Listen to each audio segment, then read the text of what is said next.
الصلاة والسلام عليك يا سيدي يا رسول الله وعلى آلك وأصحابك يا سيدي يا نبي الله ولا لولا بكماله كشف الدجى بجماله فصل الجليل بساله صلوا عليه وآله. اللہ کریم کی بے حد حمد و ثنا، درود احمد نبی دوال محمد مصطفیٰ محمد مصطفیٰ صلی اللہ علیہ وسلم آپ کی بارگاہ کے اندر پیش کرنے کے بعد، محترم بزرگ دوستو، اللہ رب العزت کی بارگاہ کے اندر دعا ہے الہ العالمین ہمارا آنا بیٹھنا بھی بارگاہ کے اندر منظور فرمائیں اور اس کو کل روز قیامت اللہ رب العزت ہمارے لیے ذریعہ نجات بنائے. قرآن کریم فرقان حمید میں سے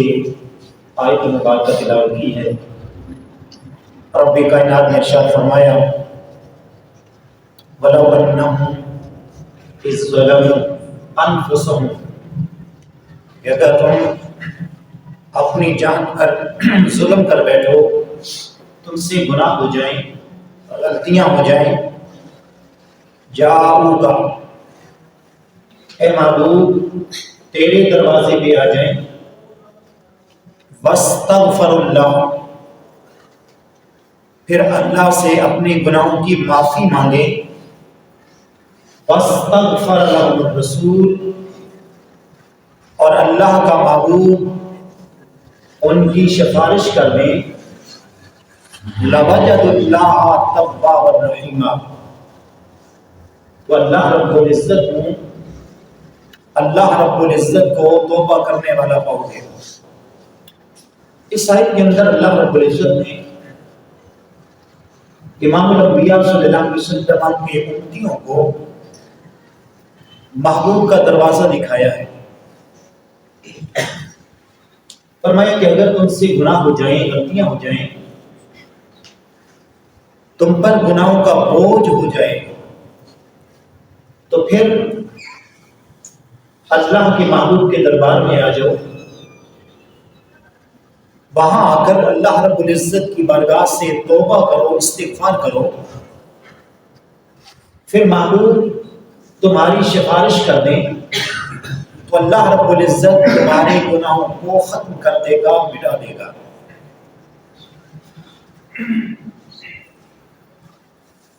انسان کا جو معنی بنتا ہے وہ نسیان سے بنا ہے، اور اس کا معنی ہے بھولنا. جتنے بھی اللہ رب العزت نے انسان پیدا فرمائے، بھول تو ان سے ہوتی ہے، غلطیاں بھی ہو جاتی ہیں. نسل انسانی کے بعد حضرت آدم علیہ السلام کو اللہ رب العزت نے پیدا فرمایا، جنت میں رہا کرتے تھے، اور فرمایا کہ آدم اور تمہارے لیے سب کچھ ہے، لیکن یہ جو سامنے درخت نظر آ رہا ہے اس کا پھل تم نے نہیں کھانا. منع کر دیا. حضرت آدم علیہ السلام اکیلے ہیں،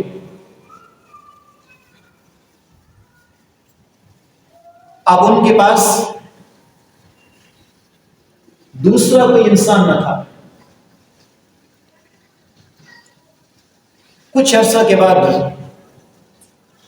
اللہ رب العزت نے حضرت آدم علیہ السلام کی بائیں پسلی سے حضرت حوا سلام اللہ علیہ آپ کو پیدا فرمایا. جنت میں رہے،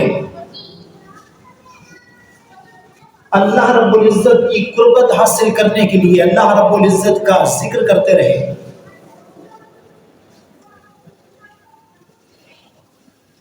شیطان حضرت آدم علیہ السلام کی بارگاہ میں حاضر ہوا، ضعیف بن کر، اور کہنے لگا کہ آدم اگر یہ جو پھل ہے آپ کھا لیں تو اللہ رب العزت کی اور قربت آپ کو نصیب ہو جائے گی، رب کے اور قریب ہو جائیں گے۔ آپ نے سوچا وہ کھا لیا، جب کھایا تو اللہ رب العزت نے فرمایا آدم میں نے منع کیا تھا، اب تمہارا یہ مقام نہیں ہوگا۔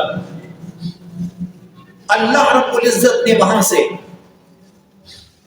آدم علیہ السلام کو روئے زمین پر سری لنکا کے پہاڑوں پر اتار دیا، اور حضرت حوا سلام اللہ علیہا نسل انسانی کی ماں، اللہ رب العزت نے ہماری ماں حضرت حوا سلام اللہ علیہا کو سعودیہ کے شہر جدہ میں اتار دیا، زمین پہ آ گئے۔ حضرت آدم علیہ السلام اب اللہ رب العزت کی برکت سے وہ جو بھول ہو چکی ہے، اتنے نادم رہے 40 سال تک حضرت آدم علیہ السلام نے اوپر اٹھا کر اپنی نگاہ کو نہیں دیکھا، اپنی نگاہ اوپر نہیں کیا، آسمان پر آپ کی نگاہ نے نہیں دیکھا۔ ندامت کی وجہ سے 40 سال حضرت آدم علیہ السلام آپ اپنی نظر کو جھکائے رکھا، اور اس بھول کی وجہ سے اللہ رب العزت کی بارگاہ میں اتنے روئے کہ کتابوں میں آتا ہے، محدثین فرماتے ہیں کہ آدم علیہ السلام نے سر سجدے میں رکھا، اللہ رب العزت کی بارگاہ میں رو کر آپ کی آنکھوں سے اتنے آنسو نکلے کہ زمین کو سیراب کیا، اور آپ کے آنکھوں کے آنسو کی وجہ سے جو گھاس نکلی وہ اتنی اوپر ہو چکی تھی کہ آپ اس میں نظر نہیں آتے تھے۔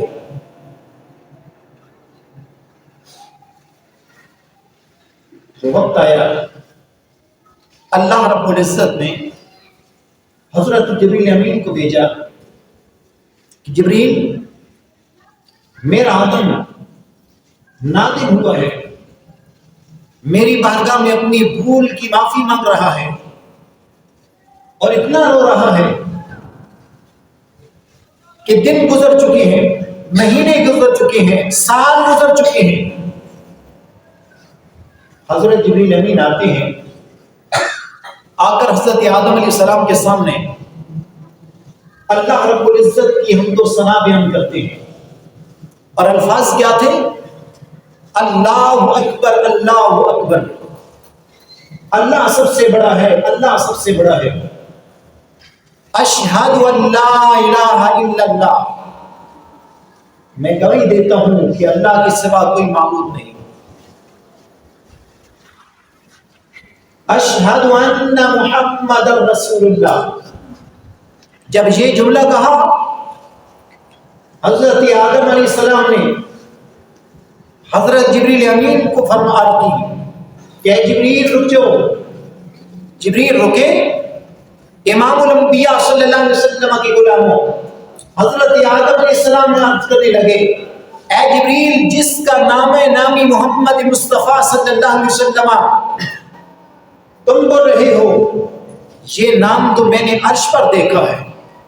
یہ نام تو میں نے لوح کرسی پہ دیکھا ہے، یہ نام تو میں نے جنت میں دیکھا ہے، جنت کے درختوں کے پتوں میں دیکھا ہے کہ محمد عربی صلی اللہ علیہ وسلم لکھا ہوا ہے۔ عرض کرنے لگے کہ مولا کریم، جس محبوب کا نام جنت میں لکھا گیا، جس محبوب کا نام جنت کے دروازوں میں لکھا گیا،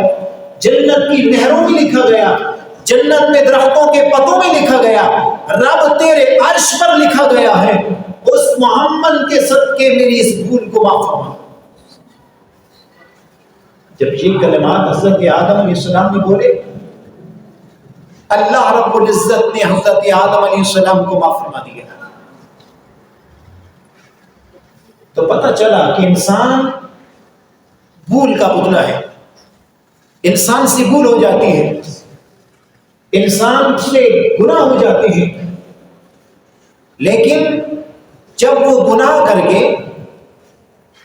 اللہ رب العزت کی بارگاہ میں آنا چاہتا ہے اگر اپنے گناہوں پر ندامت کر کے جب رب کی بارگاہ میں سچے دل کے ساتھ آ کر توبہ کرے گا تو اللہ رب العزت فرماتا ہے کہ انسان تو سچے دل سے میری بارگاہ میں آ گیا، اب صرف میں تیری توبہ قبول نہیں کروں گا بلکہ تیرے گناہوں کو نیکیوں بدل دوں گا۔ اور امام الانبیاء صلی اللہ علیہ وسلم کی بارگاہ میں حضرت جبریل امین آتے ہیں، میرے محبوب امام الانبیاء صلی اللہ علیہ وسلم نے پوچھا جبریل بتا میرا رب میری امتی کتنا عرصہ مرنے سے پہلے وہ گناہوں سے معافی مانگے توبہ کرے اللہ رب العزت عطا کر دے گا، توبہ اس کی قبول کر لے گا، اس کی گناہوں کو معاف کر دے گا۔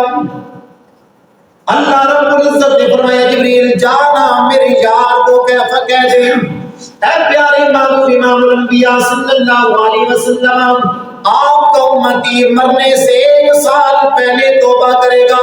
1 سال پہلے اپنے گناہوں کی معافی مانگے گا، اس کی گناہوں کو معاف کر دوں گا، توبہ قبول کر لوں گا۔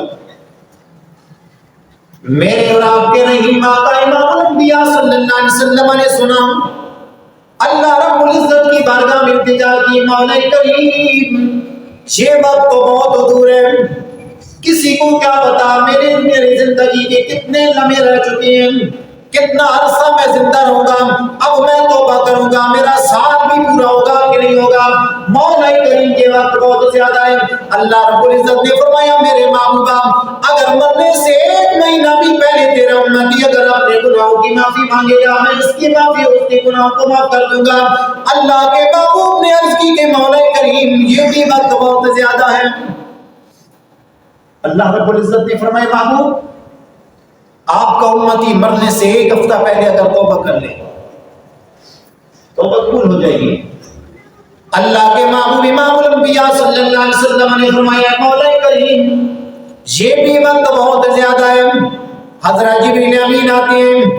امام الانبیاء صلی اللہ علیہ وسلم کی بارگاہ میں آ کر عرض کرتے ہیں اے پیارے محبوبہ اللہ رب العزت فرماتا ہے کہ آپ کا امتی مرنے سے 1 گھڑی پہلے آپ اس کی روح قبض کی جا رہی ہے، اور روح جب یہ اسرائیل قبض کرتے ہیں تو پاؤں کا جو انگوٹھا ہے اس کے ناخن سے شروع کرتے ہیں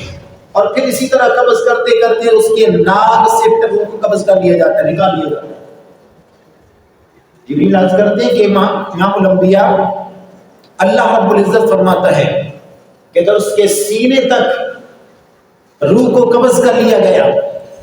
اب وہ بول نہیں سکتا، اب وہ بات نہیں کر سکتا، اللہ رب العزت کی حضور اپنے زبان سے اپنے گناہوں کی معافی نہیں مانگ سکتا۔ اے پیارے محبوبہ اگر اپنے دل ہی دل میں ارادہ کر لیں اللہ رب العزت سے اپنے گناہوں کی معافی مانگ لے اللہ رب العزت آپ کے امتی کے اس وقت بھی توبہ کو قبول فرما لے گا۔ لیکن آج اسے اللہ رب العزت کی بارگاہ میں اپنے گناہوں کو معافی مانگے، اور محبوب کریم علیہ السلام فرماتے ہیں کہ اگر 100 سالہ کافر بھی کلمہ پڑھ لے تو اگر اس وقت اسے موت آ جائے گی تو رب اسے جنت عنایت کر لے گا، اور اگر اس کی زندگی بقایا ہے تو پھر دین کے جتنے بھی احکام ہیں، اسلام کے جتنے بھی احکام ہیں، شریعت کے جتنے بھی احکام ہیں اس پر فرض ہو جاتے ہیں، واجب ہو جاتے ہیں۔ لیکن ہم ہیں قدم قدم پر گناہ کر رہے ہیں، قدم قدم پر غلطیاں کر رہے ہیں، لیکن اپنے گناہوں کی معافی اللہ رب العزت کی بارگاہ میں نہیں مانگتے۔ اور یہ بھی بات یاد رکھیے گا حقوق 2 طرح کے ہیں، ایک حقوق اللہ ہے اور ایک حقوق العباد ہے۔ حقوق العباد میں حقوق اللہ میں اللہ رب العزت کے حقوق آتے ہیں، نماز روزہ حج زکوٰۃ یہ حقوق اللہ ہے، اور حقوق العباد میں بندوں کی حقوق ہے، والدین کے حقوق، میاں بیوی کے حقوق، اولاد کے حقوق، ہمسائے کے حقوق، یہ حقوق العباد میں آتے ہیں۔ اور رب فرماتا ہے کہ میرے جو حقوق ہیں میں تو معاف کر دوں گا، لیکن حقوق العباد جو ہیں جس وقت تک بندہ معاف نہیں کرے گا رب بھی معاف نہیں کرے گا۔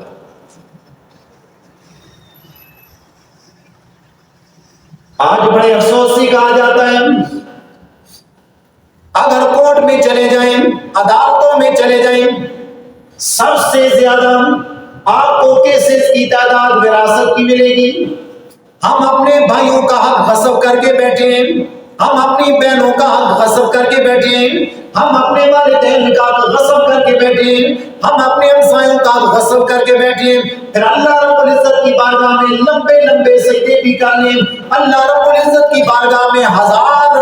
حج بھی کر لیں، اللہ رب العزت کی بارگاہ میں آپ زکات بھی ادا کر لیں، صدقہ خیرات بھی دے دیں، وہ آپ کی نمازیں کبھی آپ کو فائدہ نہیں دے سکتی، وہ آپ کے روزے کبھی آپ کو فائدہ نہیں دے سکتے، وہ 1000 حج کبھی آپ کو فائدہ نہیں دے سکتے جس وقت تک تم اپنے حقوق العباد کو پورا نہ کر لو۔ آج کون ہے بہنوں کے حق مار کر بیٹھے، بھائیوں کے حق مار کر بیٹھے، غصب کر کے بیٹھے؟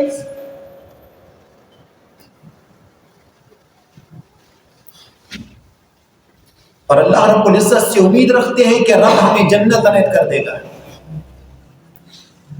امام الانبیاء صلی اللہ علیہ وسلم کے غلاموں میرے محبوب نے 14 صدیاں پہلے فرما دیا تھا، لوگوں اگر والدین آپ پہ ناراض ہیں، اللہ کا محبوب بھی آپ پہ ناراض ہوگا۔ جب رب کا محبوب ناراض، اللہ رب العزت بھی ناراض۔ اگر آپ پر والدین ناراضی ہیں، رب کریم بھی راضی ہوگا، اللہ کا محبوب بھی راضی ہوگا۔ امام الانبیاء صلی اللہ علیہ وسلم نے فرمایا تھا، بلکہ حضرت پیارے صحابہ عرض کرتے ہیں، فرماتے ہیں محدثین کہ امام الانبیاء صلی اللہ علیہ وسلم نے والدین کو حقوق تو ایک سائڈ پر، بھائیوں کے حقوق تو ایک سائڈ پر، بہنوں کے حقوق تو ایک سائڈ پر، بچوں کے حقوق تو ایک سائڈ پر، امام الانبیاء صلی اللہ علیہ وسلم نے ہمسایوں کے حقوق کو بیان کرنا شروع کر دیے۔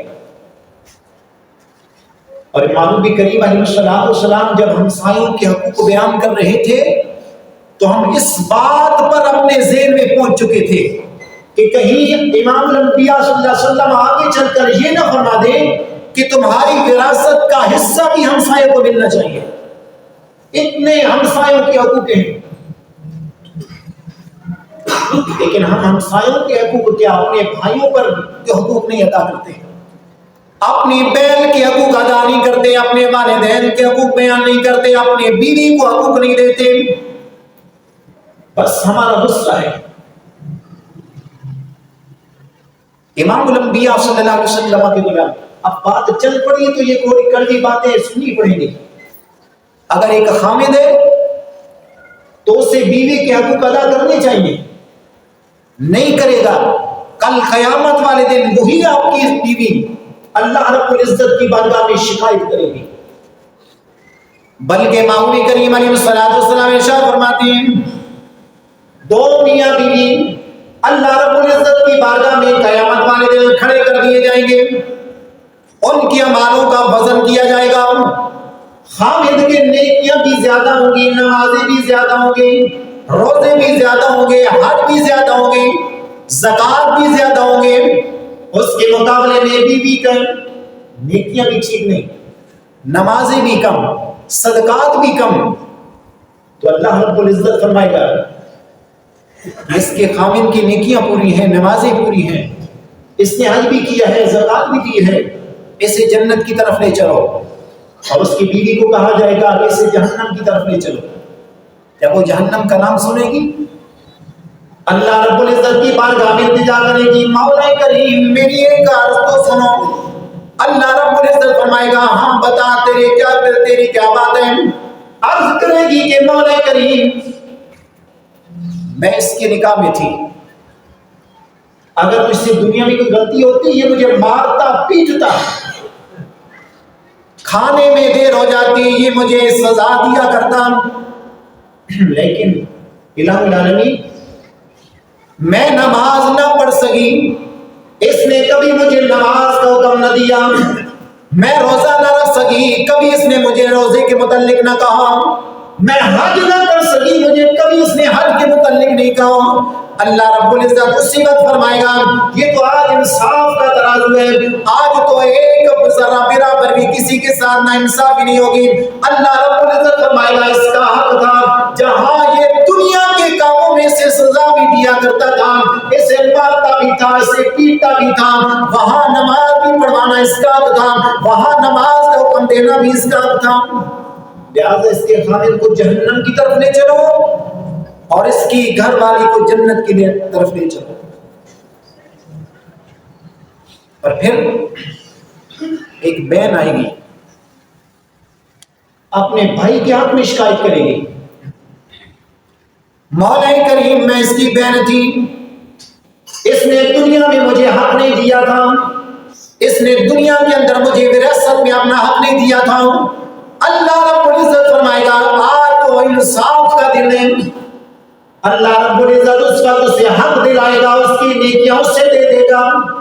اور اس کے گناہ اس کے بھائی کو دے دیے جائیں گے، اسے بھی جہنم میں لے جایا جائے گا۔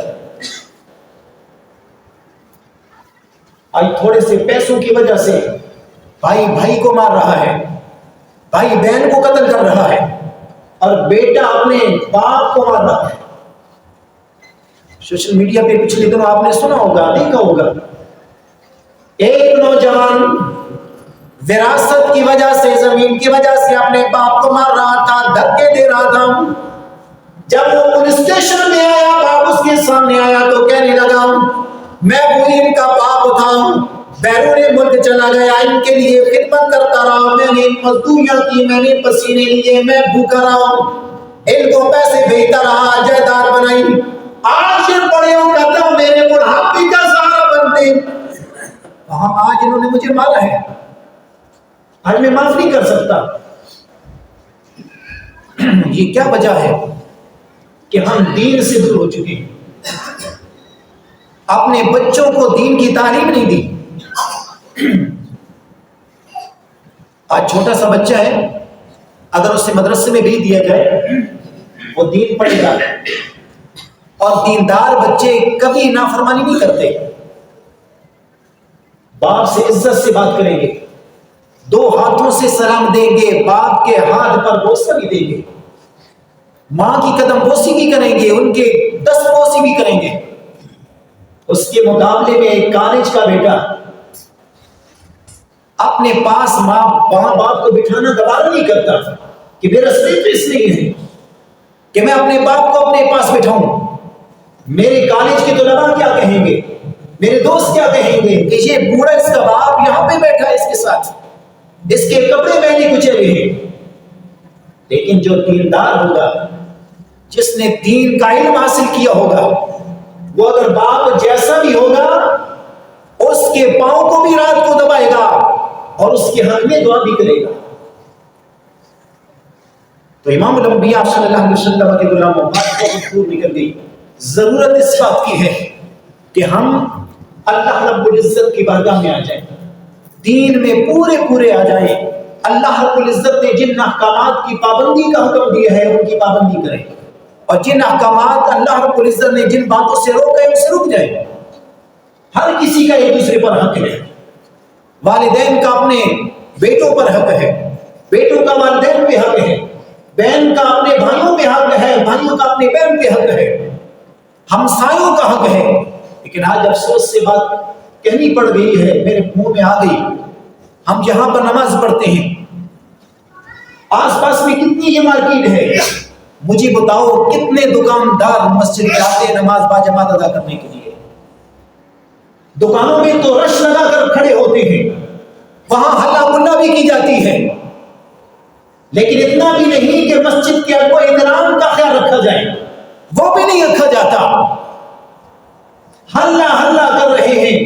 نہ نماز خود پڑھنے کے لیے آتے ہیں، نہ کسی کو سکون کے ساتھ پڑھنے دیتے ہیں، بس لگے ایک دوسرے کے پیچھے، یہ کیا کر رہا ہے، وہ کیا کر رہا ہے، تیسرا کیا کر رہا ہے، غیبت پہ غیبت کی جا رہی ہے، لیکن اللہ کے محبوب کا، اللہ کا نام پتہ، اللہ کے احکامات کا پتہ نہیں ہے۔ آخری بات کہ امام الانبیاء صلی اللہ علیہ وسلم نے فرمایا کہ غیبت ایک ایسی چیز ہے کہ غیبت کرنے والا اگر صرف اللہ رب العزت کی بارگاہ میں آ جائے کہ مولا میں توبہ کرتا ہوں، اللہ رب العزت اس کی توبہ کو قبول نہیں کرے گا اس وقت تک کہ جس وقت تک وہ 3 کام نہ کرے۔ ایک یہ کہ جس کی غیبت کی ہے اس سے وہ معافی نہ مانگ لے، اور غیبت جس کی ہے وہ اسے معاف نہ کر دے، اور دوسرا جن لوگوں کے پاس اس نے اس کی غیبت کی ہے پھر ان سے معافی مانگے کہ میں نے فلاں بندے کی تمہارے ساتھ غیبت کی تھی لہذا تم معاف کر دو، اگر وہ معاف نہیں کرتے پھر بھی معاف نہیں ہوگا۔ اور تیسری بات، پہلے جس کی غیبت کی اس سے معافی مانگے، پھر جس کے سامنے اس نے غیبت کی پھر ان سے معافی مانگے، اور پھر یہ 2 کام کر کے پھر تیسری مرتبہ اللہ رب العزت کی بارگاہ میں آ کر آپ وہاں پہ توبہ کرے گا، پھر رب فرماتا ہے کہ میں پھر اس کی غیبت کو معاف کروں گا۔ لیکن آج صبح سے لے کر شام تک ہم اپنے بھائیوں کی غیبت کر رہے ہیں، بہنوں کی غیبت کر رہے ہیں، مسلمان بھائیوں کی غیبت کر رہے ہیں، لیکن غیبت کرنے والا امام الانبیاء صلی اللہ علیہ وسلم فرماتے ہیں کہ اس کی نیکیاں اس طرح کھائی جاتی ہیں کہ جس طرح آگ لکڑی کو کھا جاتی ہے۔ تو اللہ رب العزت کے حضور دعا کرتے ہیں کہ الہ العالمین ہمیں ان باتوں سے بچنے کی توفیق عطا فرمائے،